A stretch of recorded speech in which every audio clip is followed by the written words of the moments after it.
Hey,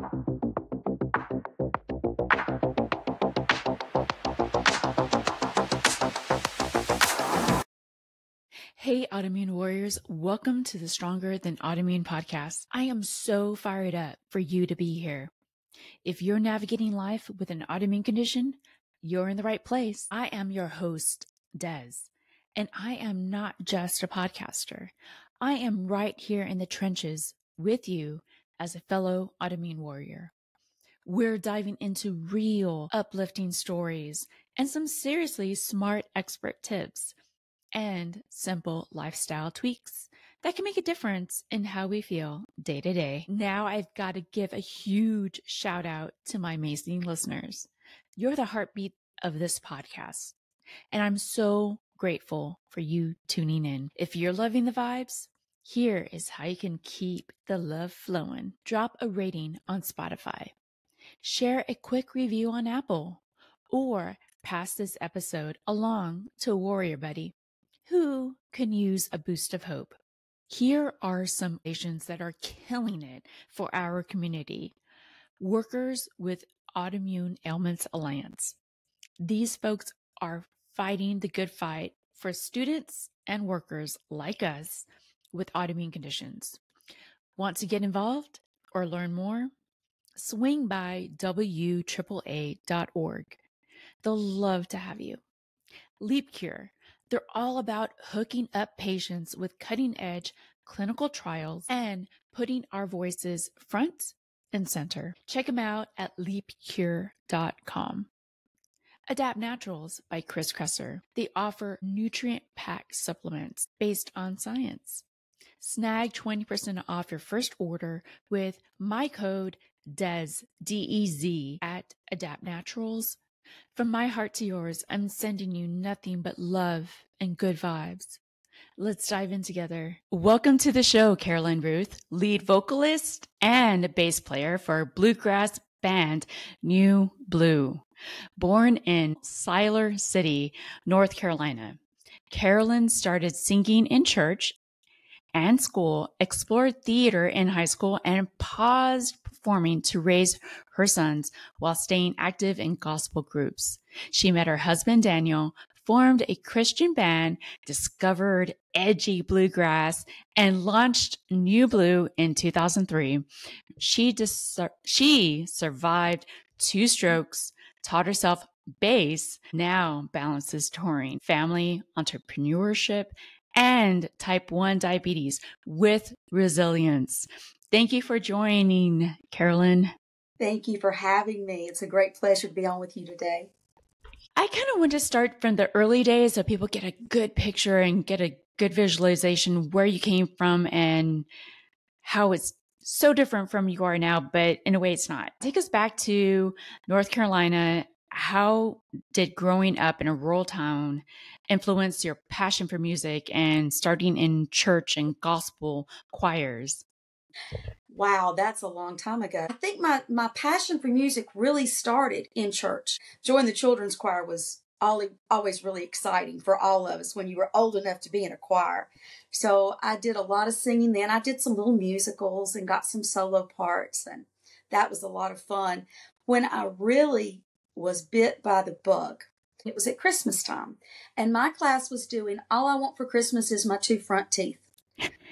And as it happens, I was missing my 2 front teeth at the time. So myself with 2 other little boys in the class who were also missing their 2 front teeth got to stand out front in front of everybody and sing this song. Hey, you're our showcase right now because you don't have any teeth. And I got on that stage and stepped out in front of everybody, and the spotlights hit me, and it was all over. That was it. I knew that that's what I wanted to do. This was the 70s. So the only opportunities I had to sing were in school and in church, and I took full advantage of that. My high school was a little different. I went to a high school in a different town. That presented a lot more opportunities of being able to do things and get out and be seen and meet different people, explore different avenues. So that was really beneficial. You can't get rid of your roots, though, and I still love my small town. Daniel and I actually met in the small town at my family business. And At the time, I had a contemporary Christian band, and I knew Daniel was playing bluegrass. He was playing banjo in a bluegrass band. And he was at the register one day, and I knew he played music, and I said, hey, I'm looking for a bass player. And he said, what kind of music? And I said, contemporary Christian. He said, I don't know how to play bass, but I'll learn. And he did. We dabbled in a little bit of 80s rock, and then we started Nu-Blu. We didn't get married until after we started Nu-Blu. We both had the same passion, and we both had the same goal to do this professionally. So it worked out pretty good. It sounds like it. It sounds like y'all were meant to connect and meet each other. I think so. I think that God knows what's best, and he knew when he put us together that there were bigger horizons for us to explore. I want to know, you talked about your singing career and your two front teeth, but how does this play, your faith, play into the music you play now? Why is it so important to you? Everything we do, every breath that we take is a gift. It's a gift from God. And I am so thankful every day when I wake up that I have been blessed with the opportunity to make a living at what I love the most. A lot of people don't get that opportunity. I think that everybody, it doesn't matter what you do in life. I think everybody is born with a passion, with a God-given passion, a God-given gift to do something special in this world. A purpose. A purpose. If they have the opportunity, should pursue that. It's not always easy to do that. And it's not always feasible. God has blessed me, has blessed this band. Every time we think we're hitting a wall, proverbially, there's a door that opens, and you walk through it on faith and just keep living on faith and praying that things are going to work out to his plan. And so far, I am very confident that what I'm doing is in his plan, because there's been so many obstacles in the way, and yet here I am. Would you mind talking about when you first met your husband, Daniel, and then things started unraveling in a way? They did. With your health challenge, would you mind talking about your strokes that happened shortly after you formed your band with your husband, or Daniel, because he wasn't your husband then? When I was 36 years old at the time, when we started Nu-Blu in 2023, I started having headaches, just normal average headaches, and they kept getting worse and worse and worse. And we thought at first it might be migraines. They were just on one side of my head, and they would move. It would be like shooting pain, like somebody stabbing me in my head. And I went to see the doctor. They were also thinking that it was most likely migraines. They scheduled me for an MRI, and before I could get to the appointment, for some reason, they may have just gotten so bad they were debilitating. My memory is sketchy. I ended up in the hospital, regardless, for 3 days. On Wednesday night, I thought I had a low blood sugar, but the first thing that happened was I lost my speech. I could make noises, but I couldn't form words. And in my brain, I knew what I wanted to say. And I am a diabetic, and I had a low blood sugar about the same time all this was happening. So we attributed it to low blood sugar and this crazy stuff going on. I started getting a little weak on my right side. They ended up pushing Narcan.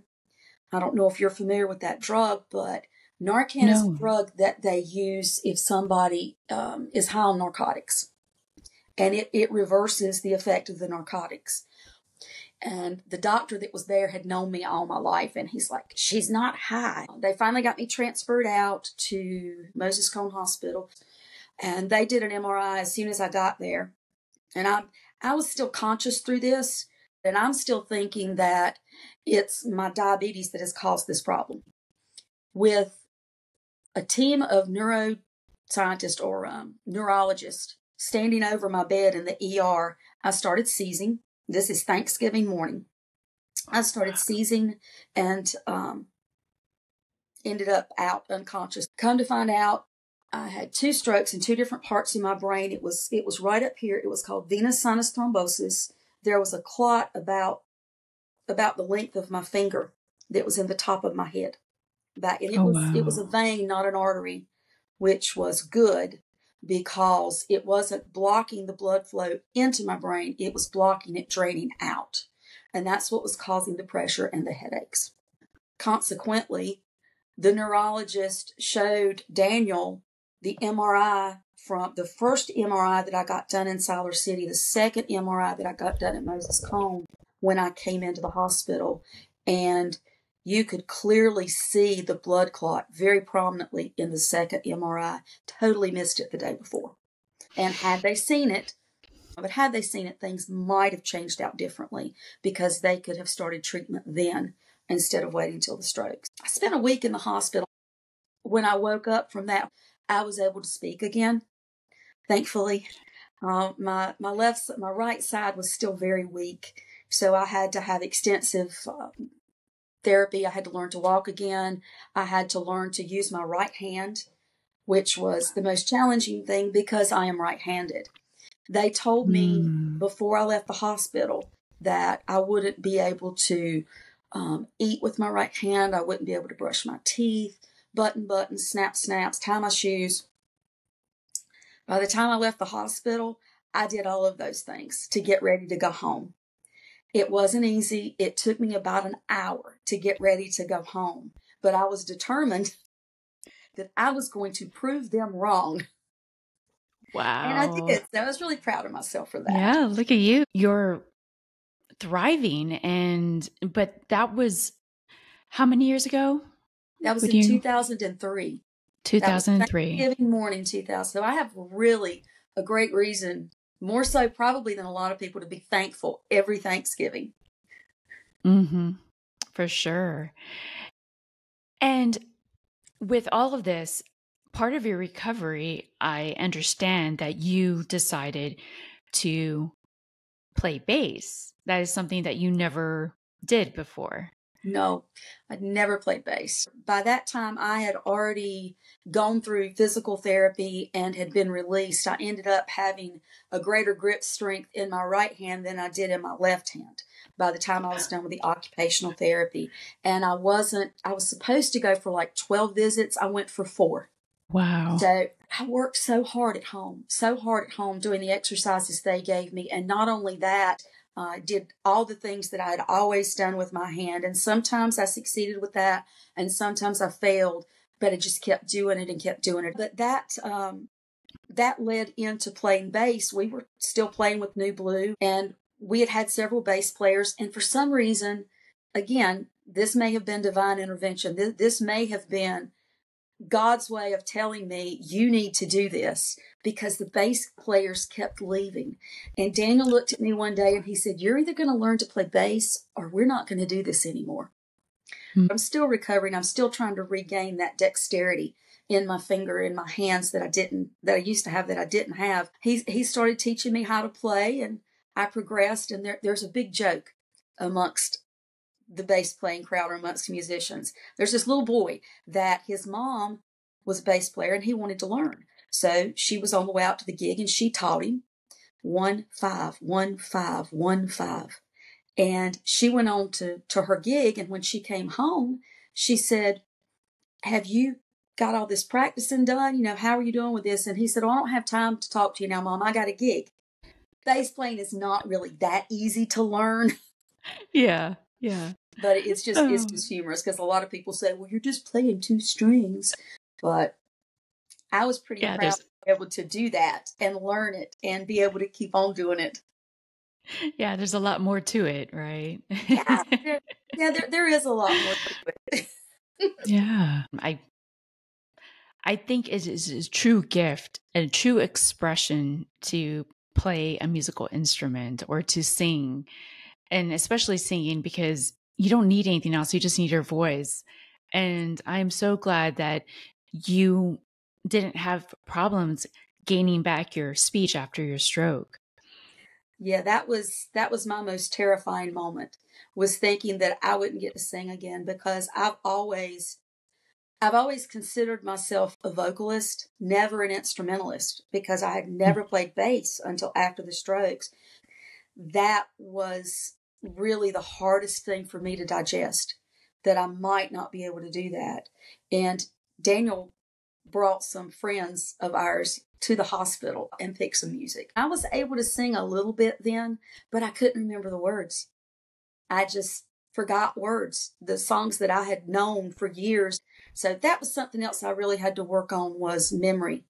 I can't pick up the instrument and just play and sing. I have to learn the bass part and know it and then work on the vocals, or I have to know the song very well before I can put them together. I have to do one or the other first. So there's little things like that I have to do that might not be the same that everybody else does, but I make it work. And that shows how much determination you have and love for what you do. And feel like going back to what we talked about at the beginning, having that purpose to do what you do. Yes, I think so. My husband would call it hard-headed. Sometimes being hard-headed is an advantage in life. And with me, it was. Even now, some things I struggle with memory, and it's the little things. It's not the big things, and it's not very prominent. I'll start making a sentence, and in my brain, I know what I want to say, and I get part of the way through it, and my mind just goes in a different direction, and I either cut it short or I just start talking about something else. Same thing with my hand. When I sign an autograph, just as an example, for me, I have to stop and look at my hand and pay attention to the movements my hand is making on the page to be able to sign my autograph. So it's really strange, but that's one of the things that's stuck with me. That's probably the thing that has stayed the longest, and it is still something I really have to focus on very hard to do. Yeah. But you're still doing it. I am doing it. I'm absolutely doing it because I'm hard-headed, and I'll do it because I have to do it. And I'm thankful I have to do it. Because you hear some people have strokes and they just don't have that determination to continue to work really hard. What would you say gave you that determination to move forward, gain back your skills and continue to work on it? First and foremost, again, God. I've said many times that I think the reason that I lived through this and have been able to come back like I have is because God still needs me here. There's still a purpose for my life. He's not finished with me yet. We used to talk about in the beginning of the band when we started, you draw circles, 10-mile circle around home, and you try to saturate that area with your music, and you build your base there. And then when you get there, when you start getting that, you draw another circle that's bigger, and then another circle and another circle. And you progress in steps like that. You set your goals, and that's what you do. And that's the same thing essentially that I've done with my recovery. And I love a challenge. Don't tell me I can't do something, because even if it takes me a while, most likely I'm going to prove you wrong. That may be the natural redhead in me. You hear a lot about that, about redheads. Well, and my husband's a redhead too, so I tell everybody when we disagree, the earth shakes. I'm sure it does. Yes, it does. But everybody, and some people, because of their strokes and the type of injury that they cause, it's a lot harder for them than it ever was for me. And my heart goes out to them because I've lived that frustration and I was blessed to come beyond it. But my advice to everybody is just life's too short. Find your happy. Whatever you can do that gives you even those fleeting moments of joy while you're working through this. Try to look beyond the circumstance that you're in. Find something greater that you can focus on, that can inspire you, that you can love doing and love to be, even though you've got limitations now. Find it. You may have to look for it, and you may have to find a different thing every single day, but find it. I used to say all the time before my stroke, something would happen, something bad, and I would use the phrase, I hate my life. I never say that anymore. Since I had my strokes, I have never used that language again because I don't hate my life. I love my life. We have not touched on this. We talked about your stroke. Can you talk about your type 1 diabetes, your journey with it? Yeah. I became diabetic when I was just before I turned 11 years old. And back in those days, it was a lot harder than it is now. The only way you could check your levels is with a urine test. And we didn't have the strips then. I had a little test tube and little tablets, and I had to put so many drops of urine and drop the tablet in, and then there was a chemical reaction, and it changed color, and there was a little chart.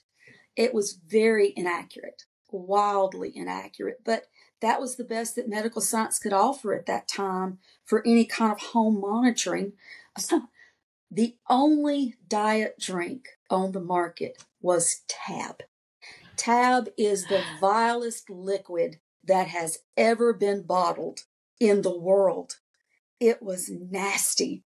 It just vile. We counted carbohydrates instead of the way we do it now with precision. Everything was based on 15 grams. Again, wildly inaccurate. It wasn't until I got pregnant with my first child that I decided to go on an insulin pump, and it changed my life. I was having to do insulin injections like 3-4 times a day sometimes.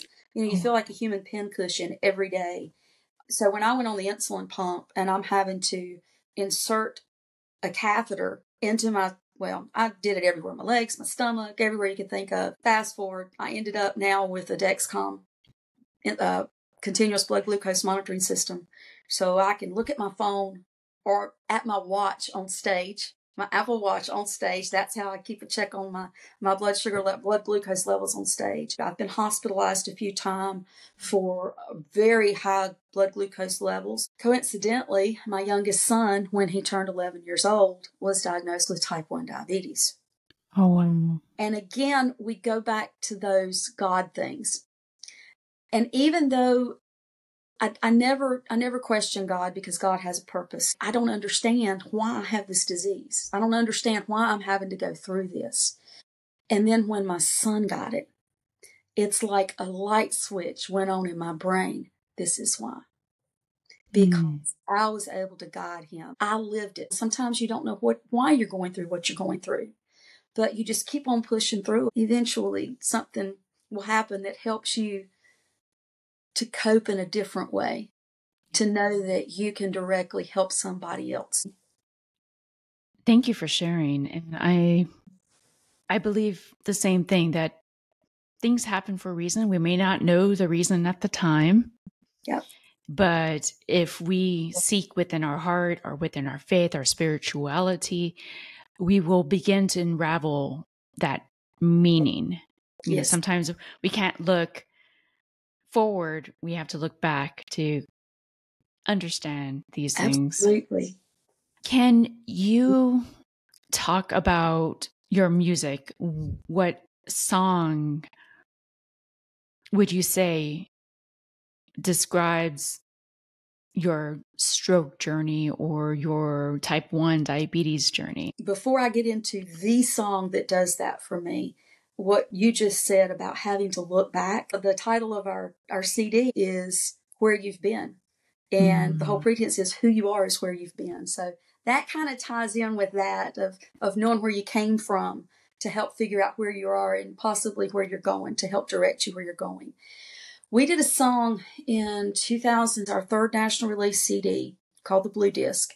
And there was a song on there called Make Me Whole Again. The song starts out, drowning in silence, too loud to sleep, drawing me deeper within. And that describes my strokes. It nails it, because I was in my own head and I couldn't escape it. And I just felt like it kept sucking me deeper and deeper and deeper until that point that God came in and made me whole again. So that whole song has always held a very special meaning for me. Just music in general helps me. Not just the music that we play and record, but also certain songs that I keep on my playlist. You know, when I'm down and out or when I need a certain pick me up, I'll go to those. Yeah. Is there a particular song or lyric would you mind singing? You don't have to. Just My singing. Wow. That hit me out of the blue. This always happens in bluegrass jam sessions. You'll have 5 people there and you all know 1,000 songs and you finish one song. Well, what song do we want to do next? I can't think of a song. Let's see if I can do the first verse of this one. Drowning in silence, too loud to sleep, drawing me deeper within. Lend me your strength now, for I'm growing weak. Make me whole again. How's that? Oh, beautiful, beautiful. I don't know if that was the And right key or not, but it worked. you got to do how you feel. Yeah. And that's the beauty. Like I said, you're able to have that expression with just your voice. I mean, my mom would always call me Lucy, because I have no no range in my singing voice. You know what? The Bible says make a joyful noise, not a beautiful noise. True. And there's a difference. Yep. And it's what's in your heart. And if you're enjoying it, then if nobody else likes it, oh, well, that's their problem. Thank you for sharing your beautiful voice and your upcoming album, or your album that's out now. What would you say is next for Nu-Blu, or what are you looking forward to with your band? Wow. So many things, so many things. You always have a goal that you're reaching for. You always want the next show to be better than the last one. It doesn't matter how good it gets. You always want it to be better. An expression we use is you want to bleed on the stage for your audience. If the audience doesn't get that passion out of the song, then you're not doing your job. You know, I personally want to continue sharing music with people, being able to share emotions with people, because music for me is the great equalizer. So I want to keep going. I like doing different styles of music, bringing different genres to Nu-Blu and performing different things. A good song is a good song. It doesn't matter what people think it was written for. You can interpret it however it makes you feel. You can interpret that. As a band, as a business, this new CD that we're working on is just stellar, because I'm really excited about the next music that's coming out to do bigger shows in larger arenas. I mean, one of my goals is to play like the Bridgestone or something like that, something that's really big. I really believe that we can accomplish all these things. It may be a matter of time, but I think that as long as you're as close as you can following God's plan, and you're leaning on God, you're relying on God to lead you in the right direction, everything happens in God's time.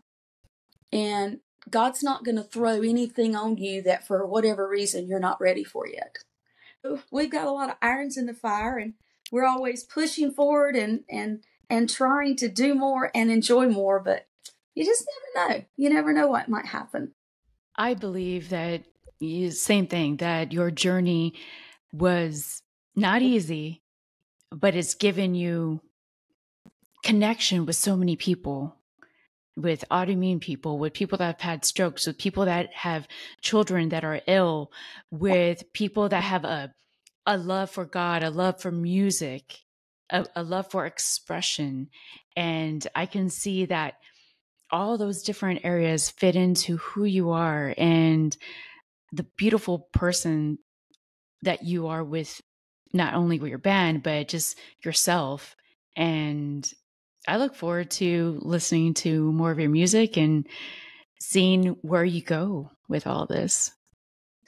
I love everything we've done, but I said you always want the next one to be better than the last. I want to feel that passion inside about this song's, the lyrics, the melody, how it makes me feel, where it's going to lead me.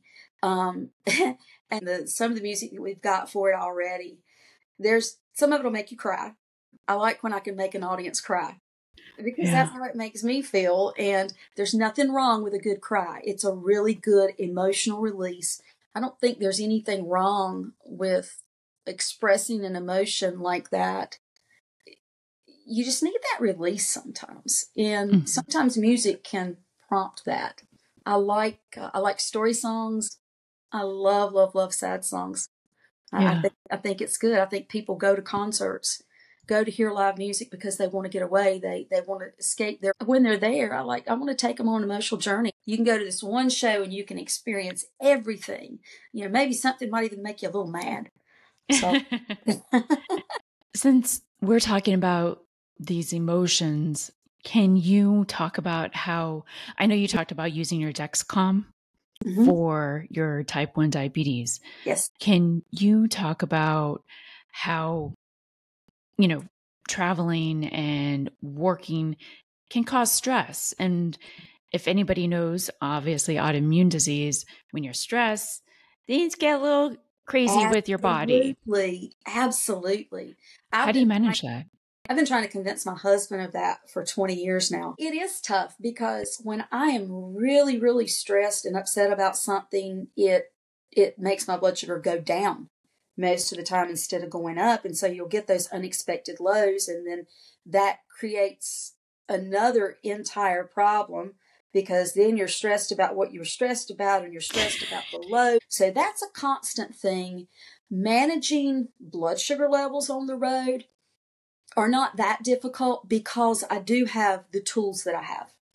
So it makes it easier with the constant monitoring. I know where I'm at. If I'm feeling a little bit off physically, I can just look and see. And a lot of times, the two are joined together. They're linked. But I'm really fortunate to have the tools that I have, to have the people around me that I have around me. I mean, not just Daniel, but my bandmates. They are absolutely family, and they understand what's going on with me.